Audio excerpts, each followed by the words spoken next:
Hi hello my dear competitive aspirants, this is your Prasanna Harikrishna. మరి ఈ session లోపల మనకు చాలా ఇంపార్టెంట్ ట్రెండింగ్ టాపిక్ ఏంటి అంటే తెలంగాణ మున్సిపాలిటీల చట్టం 2019, that is the Telangana municipalities act 2019. So ఇది చాలా ఇంపార్టెంట్ ఆస్పెక్ట్ ప్రస్తుత కాంపిటేటివ్ ఎగ్జామ్స్ లోపల. ఎందుకు అంటే రీసెంట్గానే కేటీఆర్ గారు శాసన మండలి వేదికగా మనకు తప్పనిసరిగా అతి త్వర లోపల మున్సిపల్ వార్డ్ ఆఫీసర్స్ ఏవైతే ఉన్నాయో వాటికి నోటిఫికేషన్స్ రిలీజ్ చేస్తాం అని చెప్పేసి అనౌన్స్ చేయడం జరిగింది. మరి అదేవిధంగా ఒకవేళ నోటిఫికేషన్ వచ్చినా రాకున్నా తప్పనిసరిగా మనకు general studies point of view లోపల కూడా దీనిపైన మనకు ప్రశ్నలు రావడానికి అవకాశం అనేది ఉంటుంది. ఓకేనా? మరి ఇది చాలా ఇంపార్టెంట్. ఒకవేళ మున్సిపల్ వార్డ్ ఆఫీసర్స్ నోటిఫికేషన్ కనుక వచ్చినట్లయితే పేపర్ 2 లోపల this will be the important topic in paper 2. ఎన్ని మార్కులు రావడానికి అవకాశం ఉంటుంది మనకు జనరల్గా అంటే దీని నుంచి 10 to 20 మార్క్స్. ఒకవేళ పేపర్ 2 కనుక ఉంటే తప్పనిసరిగా 10 నుంచి 20 మార్కుల వెయిటేజ్ మనకు ఈ మున్సిపల్ చట్టానికి ఉంటుంది. ఓకేనా? మరి ఈ మున్సిపల్ చట్టాన్ని మనం ఏ విధంగా చదవాలి అసలు? ఓకే, మరి ఎందుకు ఈ మున్సిపల్ చట్టం ఎందుకు తీసుకురావడం జరిగింది తెలంగాణ రాష్ట్ర ప్రభుత్వం అనే ముందు జనరల్గా భారతదేశం లోపల మనకు స్వాతంత్రం వచ్చినప్పటి నుంచి కానీ లేదా స్వాతంత్రం రాకముందు నుంచి కానీ మనకు జనరల్గా India is rural country. Gandhiji చెప్పారు, ఏం చెప్పారు అంటే India is living in the villages అని చెప్పేసి. సో భారతదేశం గ్రామాల లోపల నివసిస్తున్నది అని చెప్పేసి. మరి ఇట్లాంటి కాంటెక్స్ లోపల ప్రస్తుత జనాభా లెక్కలను మీరు for example if you observe 2011 census 2011 జనాభా లెక్కలని మీరు గమనించినట్లయితే సో భారతదేశం లోపల మొత్తం పట్టణ జనాభా ఎంతగా నమోదు కావడం జరిగింది అంటే 31.16%. అంటే మొత్తం 100% లోపల మనకు సుమారుగా 31% అనేది అర్బన్ పాపులేషన్గా ఉన్నది, అంటే పట్టణ జనాభాగా ఉన్నది. అదే మీరు తెలంగాణ అర్బన్ పాపులేషన్ ఒకసారి అబ్జర్వ్ చేసినట్లయితే the urban population of Telangana according to 2011 census that is 38.9%. అంటే చూడండి, భారతదేశం లోపల 31.16% అర్బన్ పాపులేషన్ ఉన్నది. తెలంగాణ లోపల 38.9% అర్బన్ పాపులేషన్ ఉన్నది. అంటే భారతదేశం యొక్క పట్టణ జనాభాతో పోల్చినట్లయితే తెలంగాణ లోపల ఉండేటువంటి పట్టణ జనాభా అనేది ఎక్కువగా ఉన్నది. మరి ఈ విధమైనటువంటి ట్రెండ్ ఏదైతే ఉందో ఇట్లాంటి పెరుగుదల వల్ల భారతదేశం లోపలనే తెలంగాణ అనేది పట్టణీకరణ లోపల 7th పొజిషన్ లోపల ఉన్నది. అంటే పట్టణ జనాభా అనేది చాలా ర్యాపిడ్గా పెరుగుతూ ఉన్నది తెలంగాణ రాష్ట్రం లోపల. ఈ విధంగా పెరుగుతున్నది కాబట్టి ప్రస్తుతం భారతదేశం లోపల ఉన్నటువంటి 28 రాష్ట్రాల లోపల తెలంగాణ పట్టణీకరణ రీత్యా ఎన్నవ స్థానం లోపల ఉన్నది అంటే 7th పొజిషన్ లోపల ఉన్నది. మరి పట్టణీకరణ చాలా ర్యాపిడ్గా పెరగడం వల్ల చాలా సవాళ్ళు మన ముందుంటాయి. ఏంటి ఆ సవాళ్ళు అంటే వాటర్ ఇవ్వడం కానీ, అంటే ఆ అర్బన్ పాపులేషన్ లోపల ఎవరైతే అర్బన్ పాపులేషన్ ఏదైతే ఉందో సో వాళ్ళకు డ్రైనేజ్ ఫెసిలిటీస్ కానీ, వాటర్ ఫెసిలిటీస్ కానీ, ఎలక్ట్రిసిటీని కానీ, రోడ్స్ అండ్ బిల్డింగ్కి సంబంధించినటువంటి అంశాలు కానీ, లేకపోతే గ్రీన్ సెల్స్ని ఏర్పాటు చేయడం కానీ, గ్రీన్ కవర్ను పెంచేటువంటి అంశం కావచ్చు, ఘన వ్యర్థ పదార్థాల నిర్వహణ కావచ్చు, ద్రవ వ్యర్థ పదార్థాల నిర్వహణ కావచ్చు, స్ట్రీట్ లైట్స్ను అరేంజ్ చేయడం కావచ్చు, పొల్యూషన్ను కంట్రోల్ చేయడం కావచ్చు, ఇవన్నీ కూడా చాలా రకాల సమస్యలు ఉంటాయి. మరి ఇట్లాంటి కాంటెక్స్ట్ లోపల తప్పనిసరిగా తెలంగాణ రాష్ట్రం లోపల పెరుగుతున్నటువంటి పట్టణీకరణ ఏదైతే ఉందో, పట్టణ జనాభా ఏదైతే ఉందో సో అది సవాలుగా మారే అవకాశం ఉన్నది అని చెప్పేసి మరి తప్పనిసరిగా పట్టణాల లోపల కొన్ని కొత్త సవరణలను లేదా కొన్ని రిఫార్మ్స్ను తీసుకురావాలి అని చెప్పేసే కోణంలో భాగంగా తెలంగాణ రాష్ట్ర ప్రభుత్వము 2019 లోపల ఈ కొత్త మున్సిపాలిటీల చట్టాన్ని తీసుకురావడం జరిగింది. మరి ఈ చట్టం వస్తున్నప్పుడు సంబంధిత మంత్రి ఎవరైతే ఉన్నారో, ఎవరు సంబంధిత మంత్రి? That is municipal administration and urban development. Okay, so municipal administration and urban development minister ఎవరైతే కేటీఆర్ గారు ఉన్నారో సో వారు చెప్పడం జరిగింది. మనకి ఏం చెప్పాడు అంటే జనరల్గా మీకు తెలుసుంటుంది MAUD అని చెప్పేసి, municipal administration and urban development ministry అని చెప్పేసి. ఓకేనా? మరి ఈ మనకు మున్సిపల్ పరిపాలన మరియు పట్టణ అభివృద్ధి మంత్రిత్వ శాఖ ఏదైతే ఉందో సో దీని యొక్క మంత్రి కేటీఆర్ గారు చెప్పడం జరిగింది. ఏం చెప్పడం జరిగింది అంటే పెరుగుతున్నటువంటి పట్టణీకరణ వల్ల సమస్యలు వస్తున్నాయి కాబట్టి ఈ చట్టం వల్ల కొన్ని అంశాలు మనకు ప్రజలకు వెళ్తాయి అని చెప్పేసి అన్నాడు. ఏంటి ఆ అంశాలు అని చెప్పేసి మీరు చూసినట్లయితే CATT క్యాట్ అని చెప్పేసి 4 పదాలను ఎక్కువ మొత్తం లోపల స్పెసిఫై చేయడం జరిగింది కేటీఆర్ గారు. మరి ఏంటి what is mean by CAT అంటే చూడండి, ఇక్కడ ఇందులోపల C stands for citizen centric. ఏంటి? సిటిజన్ సెంట్రిక్ అన్నమాట number 1. So A stands for accountability, జవాబుదారీతనం అన్నమాట. సిటిజన్ సెంట్రిక్ అంటే అర్థం ఏంటి అంటే పౌరులు కేంద్రీకృతంగా ఉండేటువంటి వ్యవస్థ. అంటే పౌరులకు అత్యధిక మొత్తం లోపల ప్రయారిటీ ఇవ్వాలి, వాళ్ళకు ఏ సమస్యలు వచ్చినా కూడా ఇమీడియట్గా వాటిని అడ్రస్ చేయాలి అని చెప్పేసే కోణం లోపల సిటిజన్ సెంట్రిక్, అకౌంటబిలిటీ, జవాబుదారీతనం అనేది ఉండాలి. ప్రతి దానికి అకౌంటబిలిటీ అనేది ఉండాలి. Then T for transparency. Okay, so transparency అని చెప్పేసి మరి ఈ ట్రాన్స్పరెన్సీ అంటే అర్థం ఏంటి? పారదర్శకత. అంటే ఎట్టి పరిస్థితి లోపల అవినీతికి కానీ ఇతరత్ర సైడ్ డిస్ట్రాక్షన్స్ ఏవైతే ఉన్నాయో వాటికి తావు లేనటువంటి వ్యవస్థను ఏర్పాటు చేయాలి. కాబట్టి ట్రాన్స్పరెన్సీ గురించి మాట్లాడడం జరిగింది. Then last T for time bound. Okay, so time bound అన్నమాట. టైం బౌండ్ అంటే అర్థం ఏంటి? ఒక టార్గెట్ ఉంది. ఫర్ ఎగ్జాంపుల్ మనకు పట్టణ ప్రాంతాల లోపల ఈ గల్లీ లోపల ఈ ప్రత్యేకమైన ఏరియా లోపల మనం స్ట్రీట్ లైట్స్ను ఏర్పాటు చేయాలి. మరి స్ట్రీట్ లైట్స్ ఏర్పాటు చేయాలి అనేది ఒక చిన్న అంశం పట్టణ వ్యవస్థకు సంబంధించి. మరి ఈ విధంగా స్ట్రీట్ లైట్స్ ఏర్పాటు కావడం కూడా ఒక టైం బౌండ్ ప్రోగ్రామ్గా ఉండాలి. డ్రైనేజ్ వ్యవస్థ ఉన్నది, ఒక time bound program. Town planning ఉన్నది, ఒక టైం బౌండ్ ప్రోగ్రామ్. సో ఇట్లా ఎట్టి పరిస్థితుల లోపల డిలే కాకుండా సర్వీసెస్ను పౌరులకు అందించాలి అని చెప్పేసి ఒక దృఢమైనటువంటి సంకల్పంతో ఈ క్యాట్ అనేటువంటి పదాలను కేటీఆర్ వాడడం జరిగింది. మళ్ళీ చెప్తున్నాను, గుర్తుపెట్టుకోండి. సి ఫర్ సిటిజన్ సెంట్రిక్ అంటే పౌరులకు అత్యధిక మొత్తం లోపల సేవలను అందించాలి, వారినే స్టేక్ హోల్డర్స్గా వారిని సెంట్రలైజ్ చేస్తూ సర్వీసెస్ను ప్రొవైడ్ చేయాలి. దెన్ ఏ ఫర్ అకౌంటబిలిటీ, జవాబుదారీతనం ఉండాలి. దేనికైనా ఫర్ ఎగ్జాంపుల్ ఆస్తి పన్ను కడతా ఉంటారు.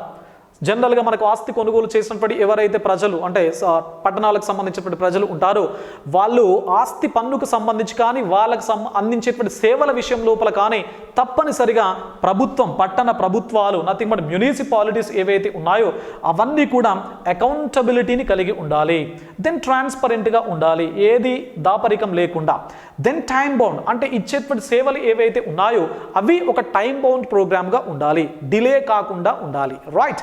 సో ఇది మరి మనకు జనరల్గా కేటీఆర్ అన్నటువంటి మాట. మరి ఈ విధంగా వచ్చినటువంటి ఈ చట్టం ఏదైతే ఉందో జనరల్గా మనకు ఈ చట్టం అనేది ఎప్పుడు రావడం జరిగింది అంటే మీరందరూ వాట్సాప్ లోపల చూసే ఉంటారు.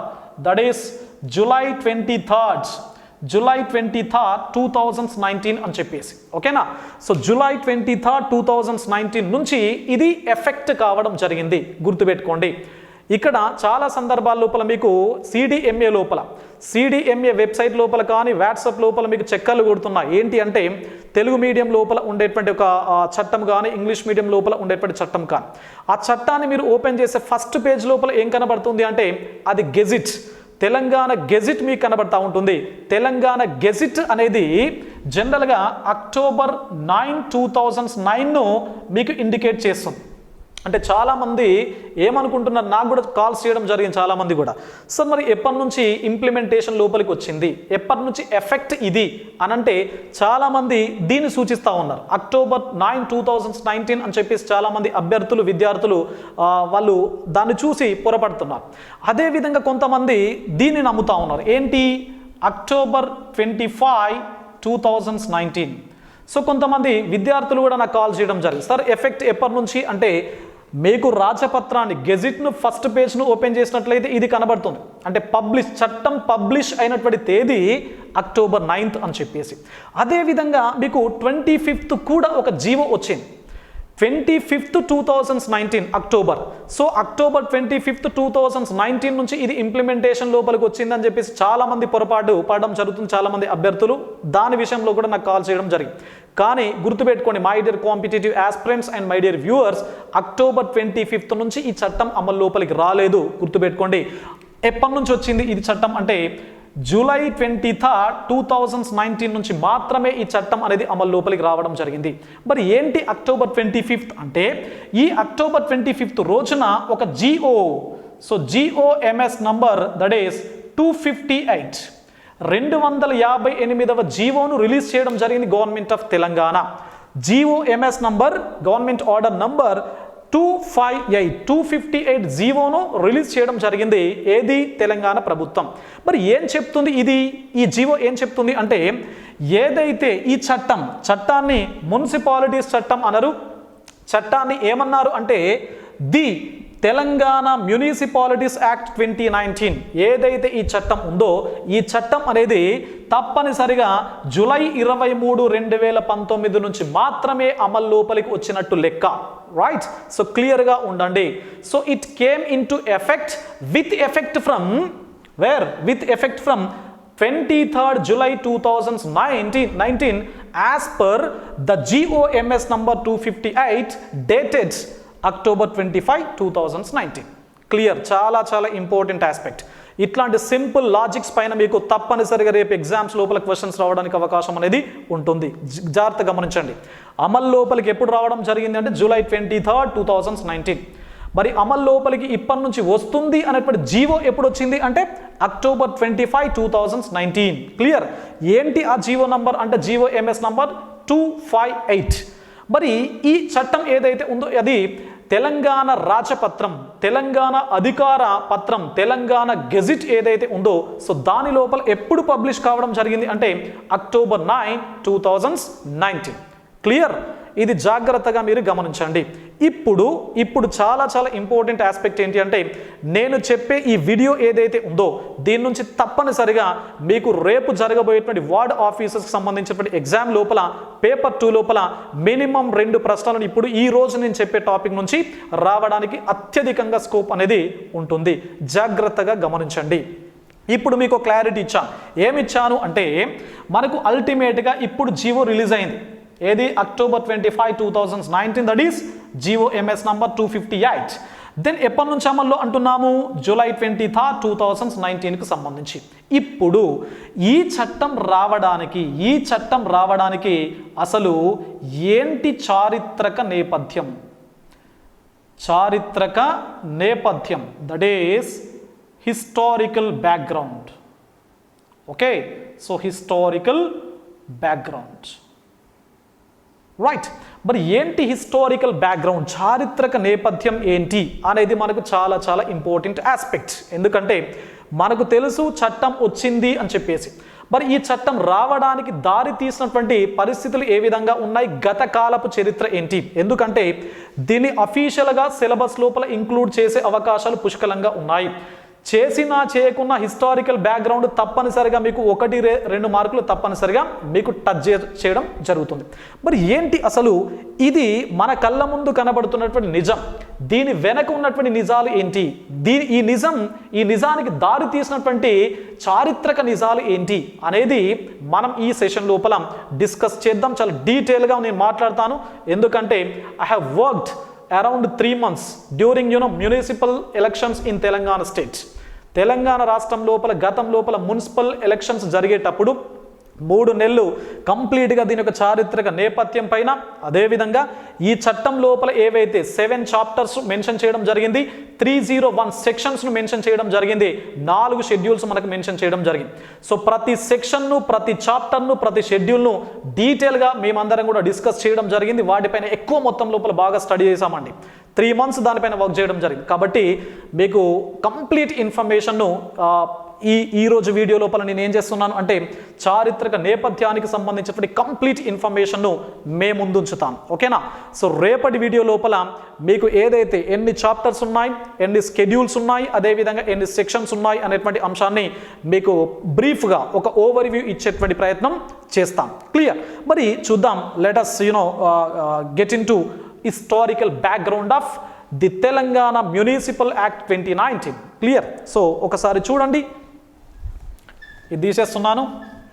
మరి ఈ చారిత్రక నేపథ్యం ఏదైతే ఉందో ఇక్కడ నుంచి మనకు, ఎందుకంటే గతం లోపల కొన్ని చట్టాలు ఉన్నాయి, ఆ చట్టాలు కంప్లీట్గా రద్దయిపోవడం, కొన్ని చట్టాలు సమీకృతం కావడం అంటే అర్థం ఏంటి, మర్జ్ కావడం వల్ల మనకు ఈ కొత్త చట్టం అనేది రావడం జరిగింది.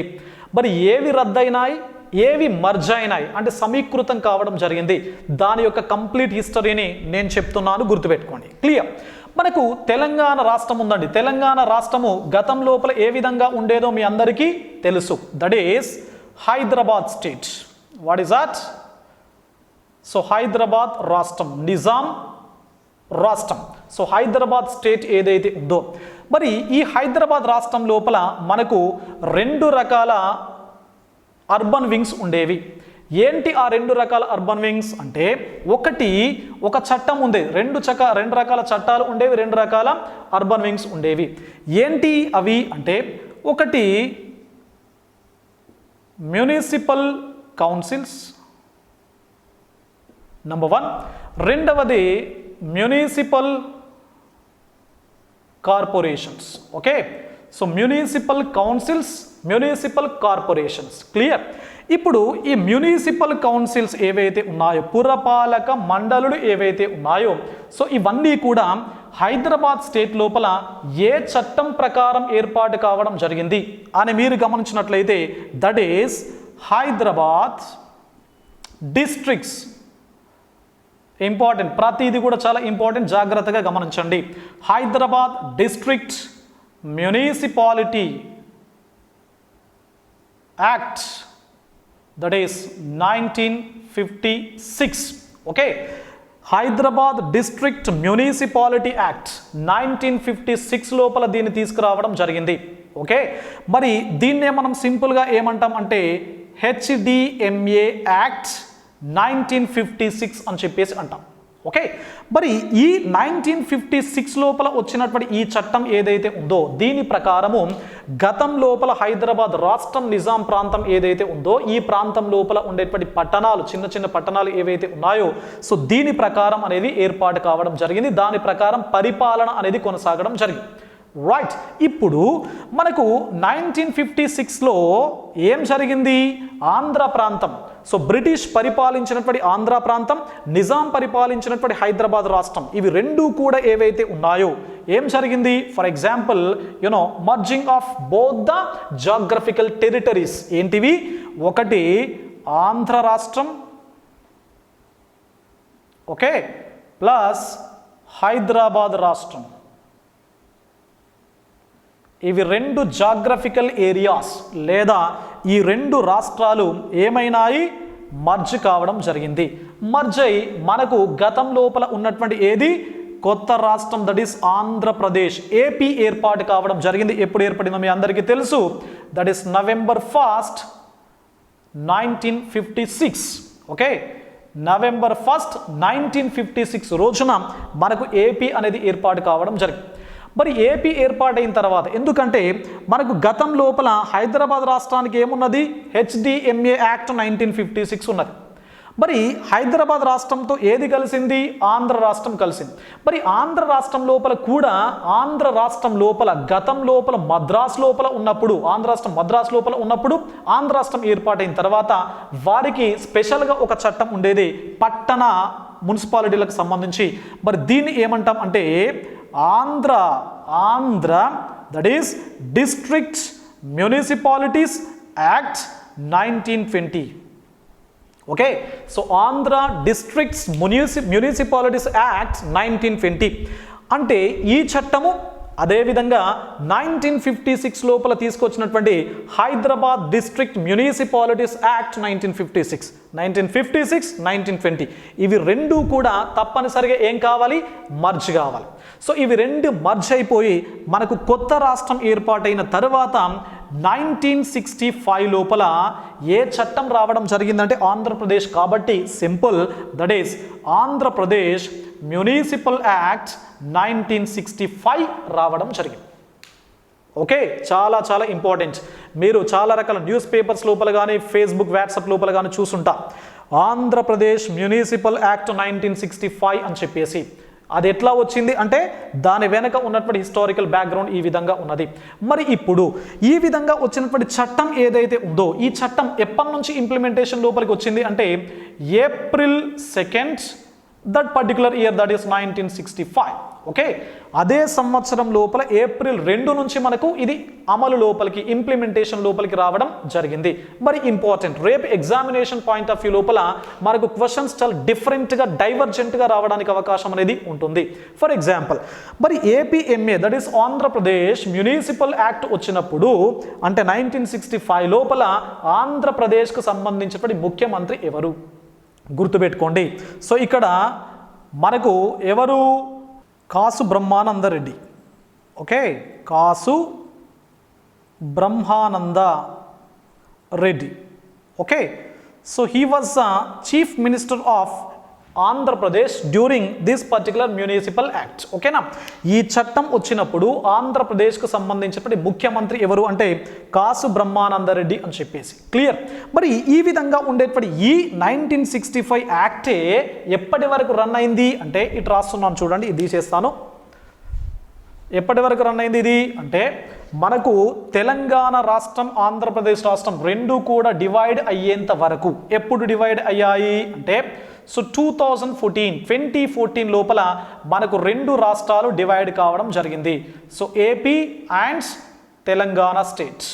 ఓకేనా, మరి తెలంగాణ స్టేట్ డివైడ్ అయిన తర్వాత మళ్ళీ తెలంగాణ రాష్ట్రానికి తప్పనిసరిగా ఏం కావాలి, ఒక కొత్త మ్యూనిసిపల్ చట్టం అనేది కావాలి. మరి ఇప్పుడే డివైడ్ అయింది కాబట్టి మనకు విభజన సమస్యల్లో భాగంగా ఏదైతే గతం లోపల చట్టం ఉందో, దట్ ఈస్ 1965 చట్టం ఏదైతే ఉందో దాన్ని మార్చుతూ మనకు ఒక జీవో తీసుకురావడం జరిగింది. దీన్ని మార్చుతూ ఒక జీవో తీసుకొచ్చారు. ఏంటి ఆ జీవో అంటే 142 GO, that is GOMS number 142 అని చెప్పేసి. మీకు ఒకవేళ జీఓస్ గుర్తుపెట్టుకోకపోతే లైట్ తీసుకోండి, ప్రాబ్లం లేదు, దానిపైన మీకు క్వశ్చన్ రావచ్చు రాకపోవచ్చు. కానీ మనకి GOMS నంబర్ 142 ఏం చెప్తా ఉన్నది అంటే, తెలంగాణ రాష్ట్రం ఏర్పాటైన తర్వాత 2014 లోపల గత చట్టం ఏదైతే ఉందో ఆ చట్టాన్ని అడాప్ట్ చేసుకోవడం జరిగింది. అది జీఓ రూపం లోపల వచ్చింది ఎప్పుడు, 2015 లోపల. ఓకేనా, కాబట్టి 1965 ఏ విధంగా మారి, 1965 ఆంధ్రప్రదేశ్ మ్యూనిసిపల్ చట్టం ఏ విధంగా మారింది, తెలంగాణ రాష్ట్ర మున్సిపాలిటీల చట్టము 2015 అని చెప్పేసి మారింది. ఓకేనా, మరి ఇది ఈ 15 లోపల మనకు ఒక జీవోను రిలీజ్ చేయడం జరిగింది government of Telangana. Right. So ఇది మరి కంప్లీట్గా మనకు దేనికి సంబంధించినటువంటి పరిస్థితి, ఇక్కడ ఏది మున్సిపాలిటీ లేదా మున్సిపల్ కౌన్సిల్లకు సంబంధించినటువంటి పరిస్థితి. క్లియర్. మరి ఇక్కడ దీని తర్వాత మళ్ళీ ఏ విధంగా మార్పులు వచ్చాయో మళ్ళీ చూద్దాం మనం. క్లియర్. ఇప్పుడు ఇక్కడికి రండి. రెండవది ఏంటి, municipal corporations. Okay, so municipal corporations ఏవైతే ఉన్నాయో ఎక్కడ, హైదరాబాద్ రాష్ట్రం లోపల, గత హైదరాబాద్ రాష్ట్రానికి సంబంధించి. మరి ఇక్కడ ఈ కార్పొరేషన్స్ మనకు గతం లోపల హైదరాబాద్ రాష్ట్రానికి సంబంధించి రెండు ఉండే. హైదరాబాద్ రాష్ట్రం లోపల రెండు మ్యునిసిపల్ కార్పొరేషన్స్ ఉండేవి. ఏంటివి అవి, సింపుల్, ఒకటి హైదరాబాద్, రెండవది ఏంటి అంటే సికింద్రాబాద్. ఓకే, ఒకటి హైదరాబాద్, రెండవది సికింద్రాబాద్. మరి ఇక్కడ ఇవి రెండింటిని, హైదరాబాద్ను సికింద్రాబాద్ రెండు కూడా మున్సిపల్ కార్పొరేషన్లు. మరి ఇవి రెండు ఏ చట్టం ప్రకారం పనిచేయడం జరిగింది గతం లోపల అంటే, మనకు గతం లోపల ఒక చట్టం ఉండే. ఏంటి ఆ చట్టం అంటే, Hyderabad municipal corporations act. Simple, 1955. ఇది గుర్తుపెట్టుకోవాలి ఈ సంవత్సరం. మరి ఇక్కడ హైదరాబాద్ డిస్ట్రిక్ట్ మున్సిపాలిటీ యాక్ట్ ఎప్పుడు వచ్చింది, 1956 లోపల వచ్చింది. మరి కార్పొరేషన్ల చట్టం ఎప్పుడు వచ్చింది, 1955 లోపల రావడం జరిగింది. ఓకేనా, మరి ఈ చట్టం ప్రకారము కంప్లీట్గా ఈ రెండు మున్సిపల్ కార్పొరేషన్స్ ఏవైతే ఉన్నాయో వాటి లోపల పరిపాలన అనేది కొనసాగడం జరిగేది. మరి ఈ విధంగా కొనసాగుతూ ఉన్నప్పుడు మళ్ళీ మనకు 1965 లోపల ఏమొచ్చింది, మర్జింగ్ కావడం, 1956 లోపల ఆంధ్రప్రదేశ్ అదేవిధంగా తెలంగాణ రాష్ట్రం రెండు కూడా మర్జ్ అయినాయి. Right. So merging 1956 November 1. Clear. మరి ఈ మర్జ్ అయిన తర్వాత 1960 లోపల, 1960 లోపల ఏం జరిగింది అంటే, ఈ రెండు బాడీస్ ఉన్నాయి కదా, రెండు కార్పొరేషన్లు హైదరాబాద్ మరియు సికింద్రాబాద్, ఇవి రెండింటిని ఏం చేశారు, మర్జ్ చేయడం జరిగింది, రెండింటిని కలపడం జరిగింది. సో రెండింటిని కలిపి ఏం చేస్తారు, హైదరాబాద్ మున్సిపల్ కార్పొరేషన్ అన్నారు, HMC అని చెప్పేసి అన్నారు. ఓకేనా, హైదరాబాద్ మున్సిపల్ కార్పొరేషన్స్. దానికి అనుగుణంగానే గతం లోపల ఉన్నటువంటి హైదరాబాద్ మున్సిపల్ కార్పొరేషన్ చట్టం దీనికి వర్తించడం జరిగింది. హెచ్ఎంసి అంటే హైదరాబాద్ మున్సిపల్ కార్పొరేషన్. అందులో ఏం భాగాలు ఉన్నాయి? ఒకటి హైదరాబాద్ ఉంది, రెండవది సికింద్రాబాద్ ఉంది. క్లియర్. అదే విధంగా మనకు తర్వాత ఏం జరిగింది? 1960 తర్వాత 1994 లోపల సో ఇప్పుడు కోట్ల విజయభాస్కర్ రెడ్డి ముఖ్యమంత్రిగా ఉన్నప్పుడు కోట్ల విజయభాస్కర్ రెడ్డి ముఖ్యమంత్రిగా ఉన్నప్పుడు మనకు యునైటెడ్ ఏపీకి సంబంధించి ఆంధ్రప్రదేశ్ లోపల ఈ మున్సిపల్ కార్పొరేషన్ల యొక్క విస్తరణ జరగాలి అని చెప్పేసి, కొత్త మున్సిపల్ కార్పొరేషన్లు ఏర్పడాలి అని చెప్పేసి మళ్ళీ ఈ కొత్త చట్టాన్ని తీసుకురావడం జరిగింది. ఓకేనా? మొత్తం తెలంగాణతో పాటు ప్రస్తుతం ఉన్నటువంటి ఆంధ్రప్రదేశ్ రాష్ట్రం లోపల కొత్తగా మున్సిపల్ కార్పొరేషన్లు ఏర్పడాలి. ఎందుకంటే జనాభా పెరుగుతున్నది కాబట్టి, అవసరాలు పెరుగుతున్నాయి కాబట్టి, సమస్యలు పెరుగుతూ ఉన్నాయి కాబట్టి వాటన్నింటినీ కూడా అడ్రస్ చేయడం కోసము ఇక్కడ 1994 లోపల ఏం తీసుకొచ్చారు అంటే Andhra Pradesh municipal corporations act. Okay, Andhra Pradesh municipal కార్పొరేషన్ల చట్టం 1994ను తీసుకురావడం జరిగింది. గుర్తుపెట్టుకోవాలి. ఈ చట్టం వచ్చినప్పుడు ఎవరు అప్పటి ముఖ్యమంత్రిగా పనిచేయడం జరిగింది అంటే కోట్ల విజయభాస్కర్ రెడ్డి. మరి ఈ చట్టం వచ్చినప్పుడు ఆంధ్రప్రదేశ్ మున్సిపాలిటీల చట్టం వచ్చినప్పుడు ఎవరు? మనకు 1965 లోపల కాసు బ్రహ్మానందరెడ్డి పనిచేయడం జరిగింది. ఓకే, మరి ఈ విధంగా ఉన్నప్పుడు 1997 నుంచి నెక్స్ట్ 2007కి వచ్చినట్లయితే రైట్, ఇప్పుడు వైఎస్ రాజశేఖర్ రెడ్డి ముఖ్యమంత్రిగా ఉన్నటువంటి కాలం. మరి ఈ 2007 లోపల ఏం జరిగింది అంటే ఏదైతే మనకి హెచ్ఎంసి ఉంది కదా, that is Hyderabad metro municipal corporation. ఈ హైదరాబాద్ మున్సిపల్ కార్పొరేషన్ ఏదైతే ఉందో, ఫర్ ఎగ్జాంపుల్ ఇది అనుకోండి. Okay, this is HMC Hyderabad municipal corporation. ఇందులోపల ఏ భాగాలు ఉన్నాయి? ఒకటి హైదరాబాద్ ఉంది, రెండవది సికింద్రాబాద్ ఉంది. ఇప్పుడు 2007 లోపల వైఎస్ రాజశేఖర్ రెడ్డి ఏం చేసినాడు అంటే ఈ హైదరాబాద్ మున్సిపల్ కార్పొరేషన్కు చుట్టుపక్కల ఉన్నటువంటి రైట్స్, దీనికి పరిధి ప్రాంతాలు చుట్టుపక్కల ఉన్నటువంటి 12 మున్సిపాలిటీలను 12 మున్సిపాలిటీలను ఇందులోపల మర్జ్ చేయడం జరిగింది. ఓకే, సో 12 మున్సిపాలిటీలను ఇందులోపల కంప్లీట్గా మర్జ్ చేయడం జరిగింది, విలీనం చేయడం జరిగింది. ఫలితంగా మనకు కొత్తగా పుట్టినటువంటి వ్యవస్థ ఏంటి అంటే జిహెచ్ఎంసి. ఏంటది? జిహెచ్ఎంసి అనేది పుట్టింది. That is greater Hyderabad municipal corporation. Greater Hyderabad municipal corporation అనేది మనకు క్రియేట్ చేయబడడం జరిగింది 2007 లోపల. ఓకేనా? మరి ఈ విధంగా ఉన్నటువంటి కంప్లీట్గా ఇట్లా మనకు ఇట్లా ఏర్పడుతూ రావడం జరిగింది.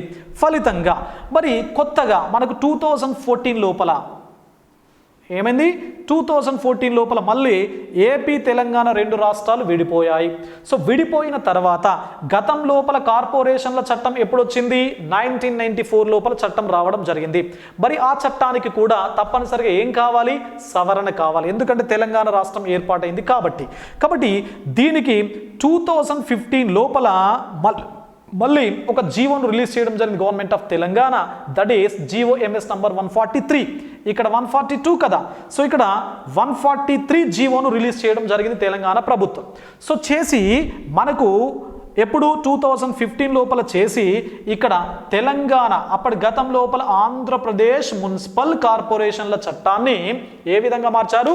తెలంగాణ రాష్ట్ర మున్సిపల్ కార్పొరేషన్ల చట్టం అని చెప్పేసి మార్చడం జరిగింది. Clear? So this is all about historical background అంటే ఏంటి?